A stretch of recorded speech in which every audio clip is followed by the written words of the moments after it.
On today's episode, I'm going to take you with me to the Goodwill bins where I got a full cart full of super awesome stuff for under $32. I'll give you a quick sneak peek of some of the things that I got. A lot of this is going to go to my resale booth, but I did find something really amazing worth quite a bit of money, and I did have a major fail with that item, so I can't wait to show you what happened.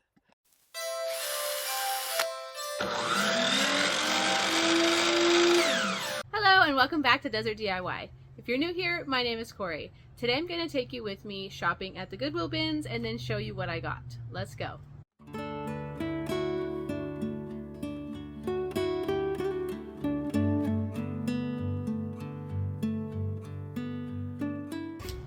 Look at this huge silver tray. This is a real silver tray. It says on the back something M. Rogers. And it says, use international silver polish for lasting beauty. So I'm kind of tempted to polish it, but people love the patina. So I'm not 100% sure if I'm going to polish this or leave it as it is. I feel like it probably wouldn't shine up to perfection. So if I polish it, the imperfections would be really glaring. So I don't know. I'm going to think on it.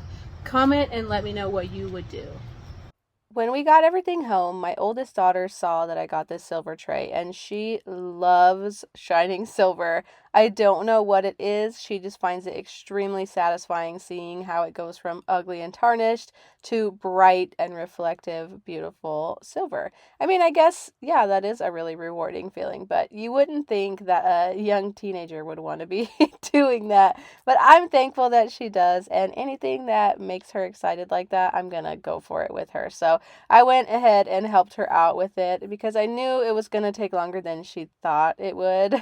I wasn't even sure I wanted to do this because I knew there was some permanent damaged areas on there that will be really obvious once it's shined.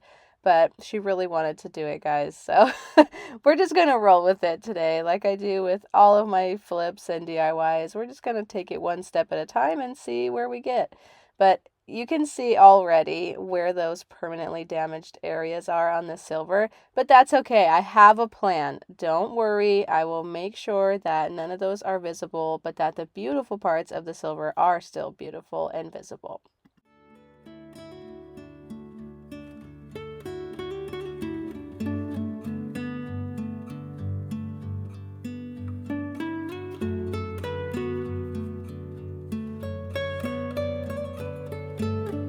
So my plan of attack here is I'm going to use some of DIY's chalk paint or clay-based paints to paint the inside of the tray. It'll still allow you to see the texture of the design that is carved into it, but it's going to cover up the flawed areas and show off that beautiful edge that is all the way around the tray, as well as that really beautiful handle.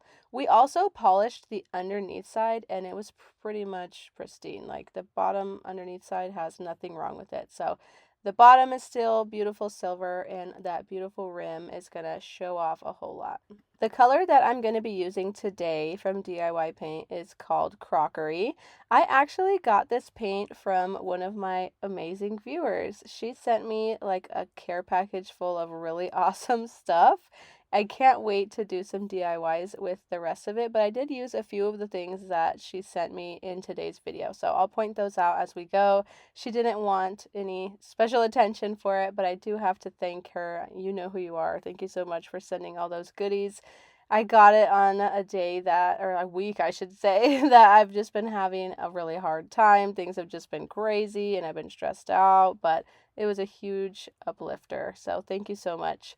I'm going to seal it using Fusion's wax. It's just a clear wax, and I will link where I got this Fusion wax from. It is really soft and easily workable, which I really like, and it doesn't have a smell to it like some other oil-based waxes do.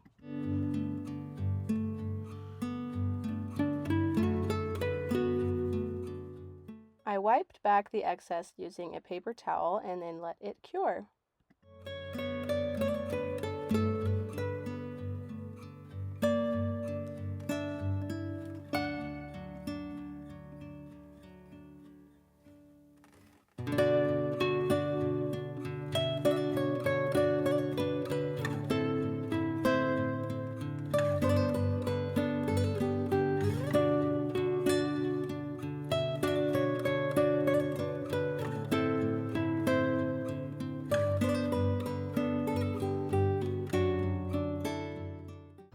this little faux brass candlestick is the perfect little small piece to add to my booth.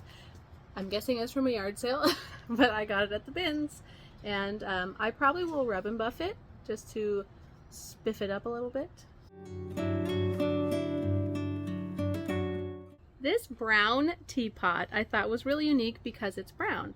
It has a maker's mark on it that says Rondo, 1983 Galveston Sutton, Japan. So I'm going to look that up, but no matter what, I am going to make a flower arrangement in this because it did not have a top. I found this exact pot online. It's going for between $20 to $30, and it's, or well, I guess even lower, $10 maybe to $30, but it's really not super valuable, so I'm not that upset about what I'm going to do with the DIY today. It doesn't have its top, and I have two pieces that are kind of like missing something here, so I'm going to combine them. I'm going to glue on this candlestick to the bottom of this teapot and make it into kind of like a floating flower arrangement. And I'm going to use E6000 glue for this. It is a permanent glue. I think it'll be nice and sturdy as long as you apply a really generous amount of glue on there and give it plenty of time to cure before you try and handle it. I like to give it like at least an hour before I continue handling it, and then I like to just leave it alone once I'm done with the project for like 3 days and let it really harden.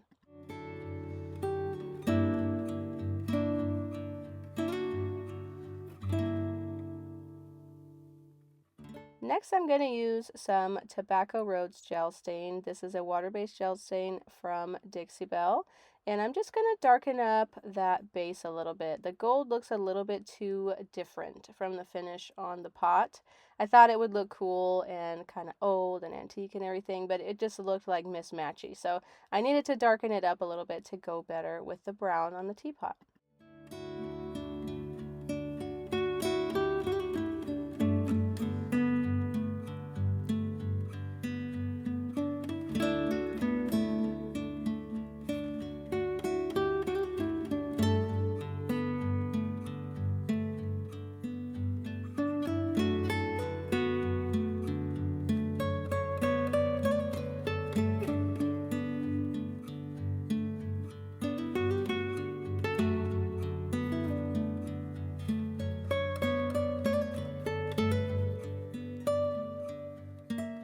The floral arrangement that I put in here is also from that package that I got from that awesome viewer who sent me that cool pick-me-up care package. It's gorgeous and it goes perfectly with the browns.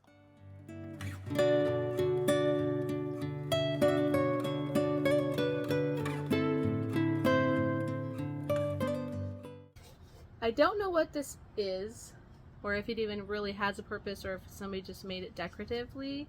But it was really unique, and I think that it's something that somebody might see and say, wow, that's really cool. I want to add this to my vignette at home. If you are a new viewer to my channel, something that I do with my thrift and flip videos is I slowly create a vignette out of everything that I bought and flipped that day. So as you can see, I'm building up a beautiful scene, and this is something you can put in your house or in your booth. I just like to give you ideas of how to make things look cohesive.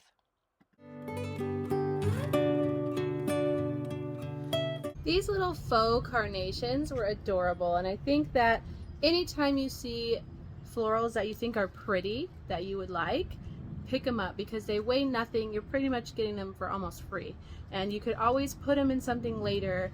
Once you've gathered a lot of florals together, you can create a really cool arrangement.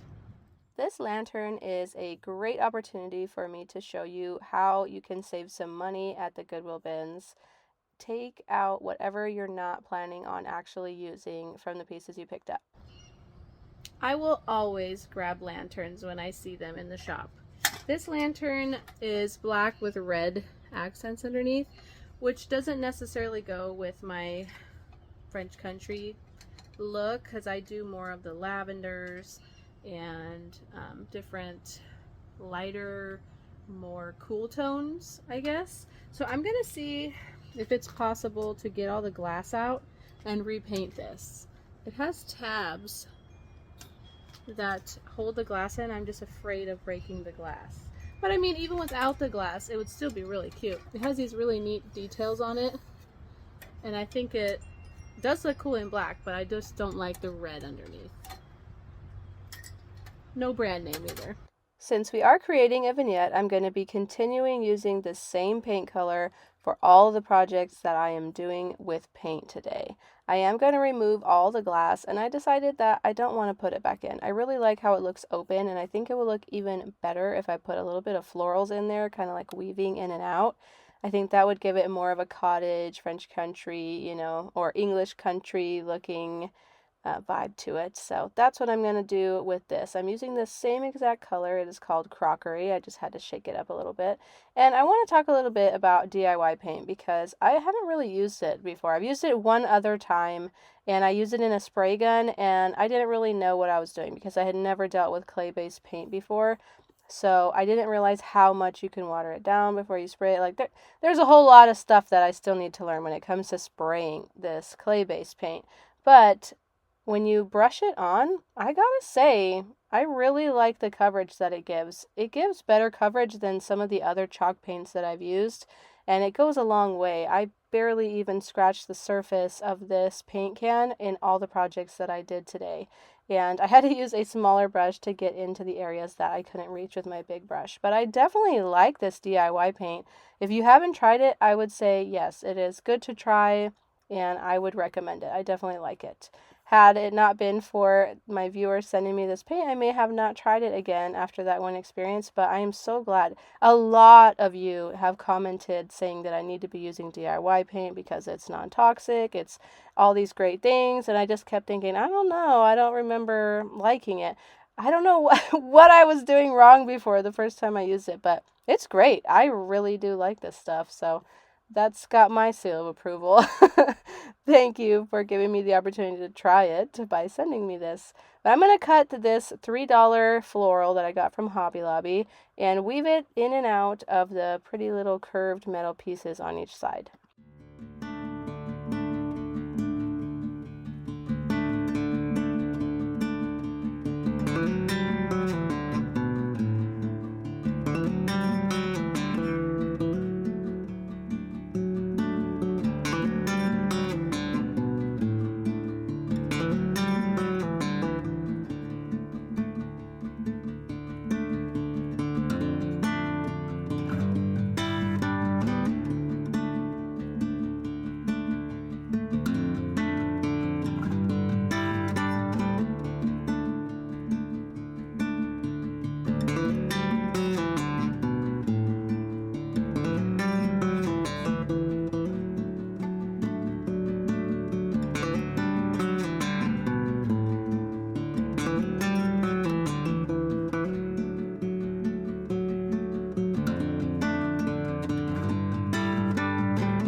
This little pot has some damage to it, imperfections. This is kind of peeling off whatever film it had on there to antique it.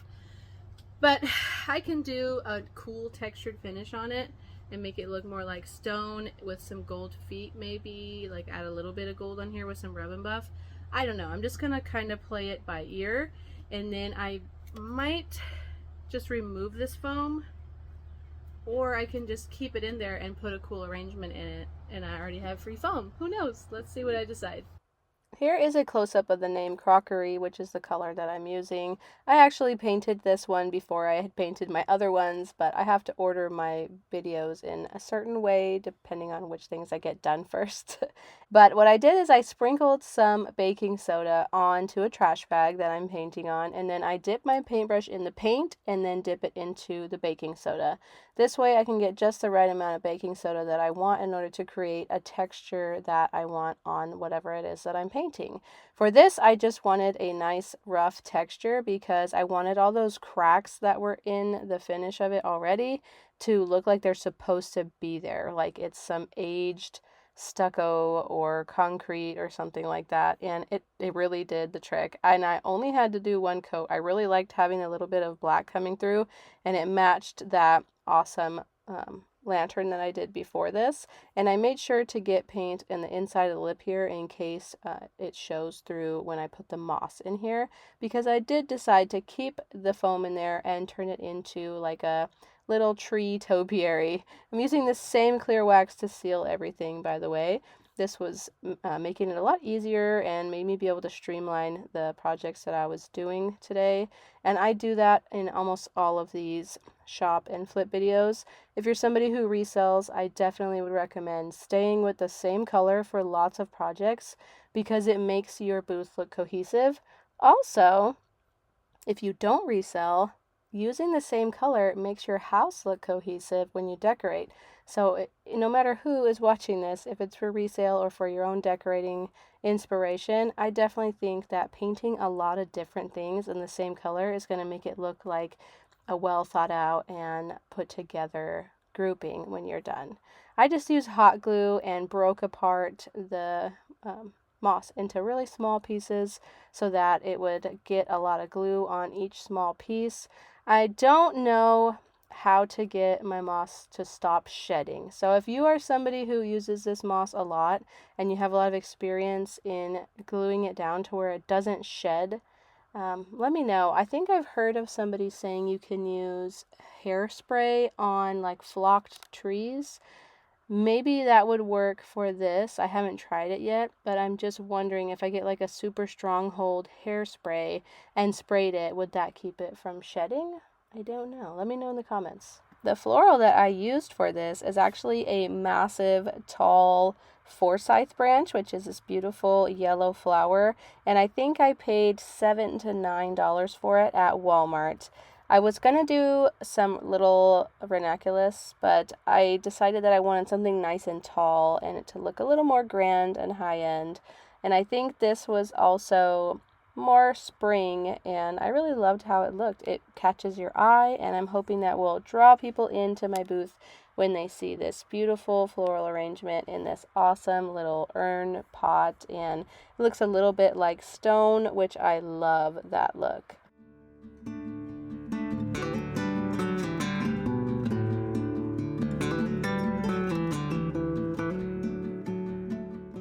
I saw a box of Scrabble and opened it up, and it was like brand new, and I grabbed out all the letters only.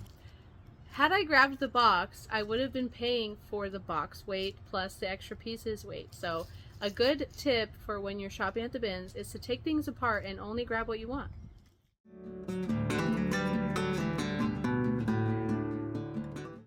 This awesome lamp, I have no idea if it works or not, but I just had to take it home and take a chance on it. It's not real brass, I don't think, because this is not super heavy, but the shade is super heavy. I want to stop at the store and get some Edison bulbs for it and try and fix it, because it's got some loose parts, missing some stuff on here. All of this shade that went with it has a bunch of screws. I have never seen anything like this, which makes me so excited about it because it's so unique. My main thing that I always do when I'm looking for stuff is I always think, is this unique enough? This is definitely unique enough. It reminds me of some really cool Victorian kind of steampunk style. I don't know where I would put it in my own house, but I know there's somebody out there that is like waiting for this lamp. It is too big to ship, so I won't be able to ship it at this time, but it will go into my booth if it works and if I can fix it. I found the exact lamp online for $350, but mine is missing the glass. It was still really cool to get to see what it did look like originally, though. So I wonder what I could price mine for since it is missing the glass. The first thing that I need to do, though, is tighten down all these screws and get this thing put back together so I can see if it even works.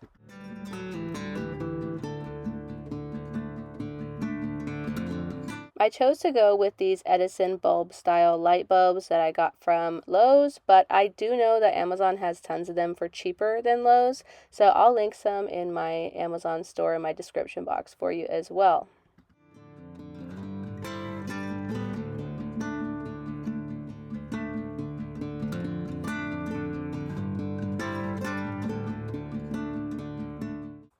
The moment of truth, it doesn't work. This is the first time ever that I have bought a used lamp and it didn't work. I don't know if I just had been so lucky, but today is the day that I found out that sometimes these don't work, and there's a lot of reasons why, and I'll explain to you in a little bit, but we rewired the lamp and then tested it out afterwards. As they say, let there be light. Now it works. It looks awesome. I think it's perfect for the look that I'm going for.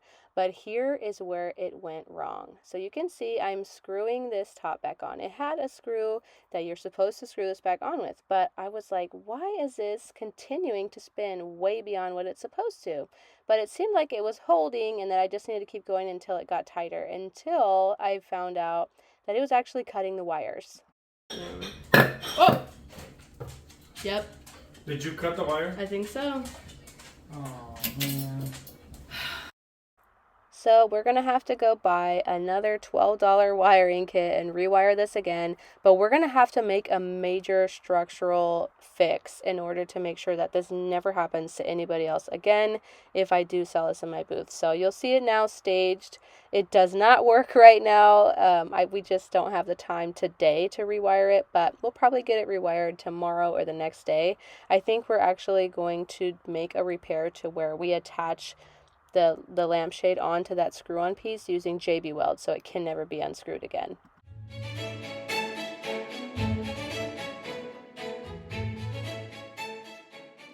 Ta-da! Let me back up. Can you hear me now? Okay, so this is a beautiful canvas. It is a print, something that was probably fairly affordable new, but I'm going to give it a little more character by putting a wooden frame around it. I'm also going to make it look a little more French country that way. While I was at Lowe's getting that rewiring kit for the lamp and those light bulbs, I picked up some 1x2 by 8 foot lumber that my husband cut down for me to create the frame for this really pretty print.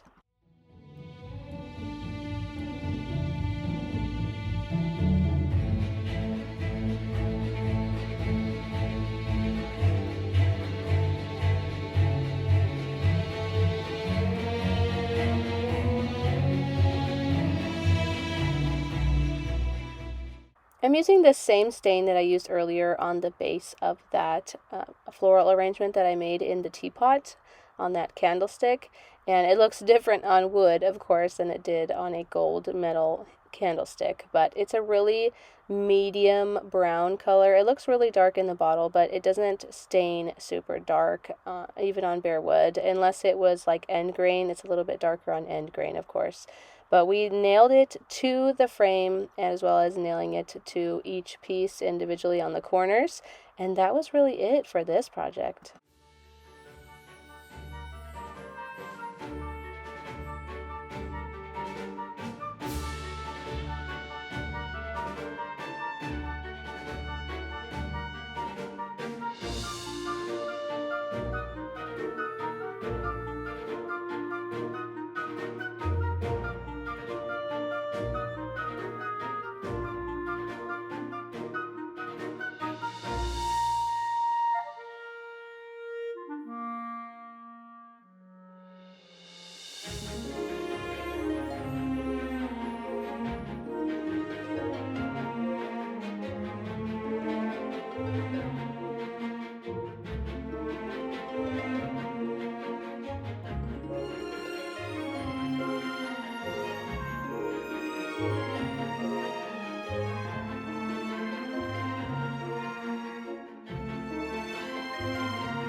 Today was a book day.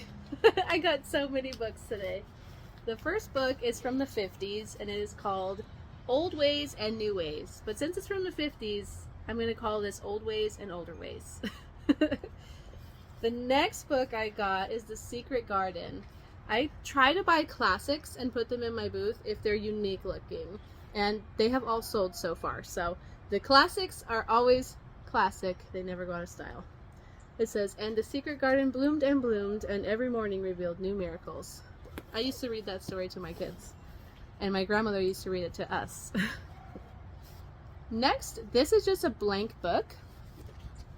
Ooh. As this is already, it's perfect for resale in my booth.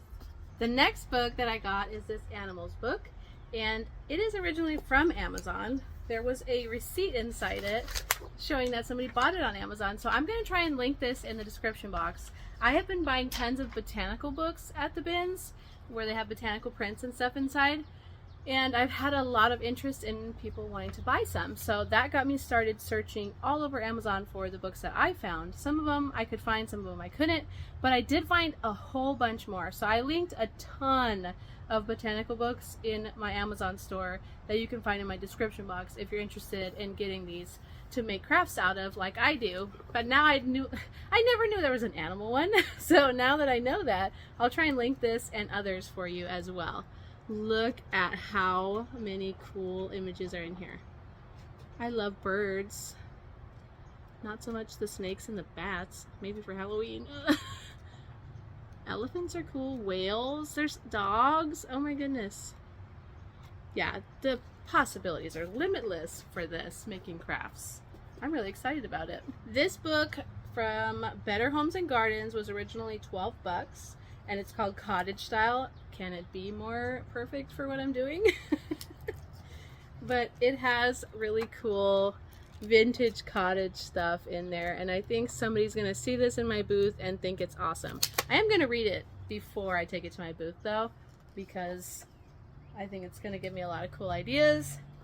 Some of it is kind of outdated in a way that I think we probably won't be bringing back in style, but like, look at the fringe on that wicker chair. That's cool. I would have never thought of doing that. And like, look here. This is something I would do in a vignette. Oh, look. They had tried to sell it at Goodwill for $1.99 and nobody bought it. You know, it's because items need to be in places where it makes sense for you to find them. And somebody who loves, like, oh my gosh, look at this. Somebody who loves cottage decor isn't going to necessarily look for this book in the book section at their local Goodwill. So it just came to the right person now, I guess. But I am going to enjoy it for myself first before this goes up for sale. And if you are interested in it, let me know, and I can always let you know what I have it priced at whenever I'm ready to sell it. These next books, I'm not sure how valuable they are. I have a feeling since they are Disney and they're old Disney that they might be valuable. But let me find the date on them before I show it to you. Let's see. 1965 for the first one. Walt Disney's Fantasyland. And I'm not sure exactly what's in here. It's just all sorts of Disney stories, maybe? I don't know, but there's got to be a collector out there who really wants something like this. The next one is Walt Disney's World of Nature. It's all part of a set. These are the only ones that I could find. I only had 15 minutes to shop today. So this one is Walt Disney's America. And I'm pretty sure they're all from the same year.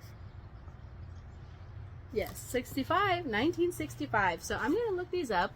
If you know anything about it, let me know in the comment section. You guys have been wonderful with giving me lots of help, lots of advice, and letting me know different ways that people like me are making incomes doing reselling. And I can't thank you enough. I love hearing all of your ideas, all of your like advice on all this reselling stuff. I'll take any advice I can get. I love to learn from other people's mistakes they have made in the past or from their experiences that they've gained, because I only have so many hours in the day to learn these things. So when somebody reaches out and lets me know all these cool things that they've learned in their life, then I don't have to wait until I go through those experiences to learn it myself. I can learn it from somebody else, and I love that. I took these books right away to my shop. This is what my store looks like, in case you were wondering. I have my booth inside of a painted-tree boutique, and I gather all of my reading books together in the booth in one space so that people know where to look for the books that are meant for reading. I also decorate my booth with staged antique books that are not necessarily made for reading, but more for decoration.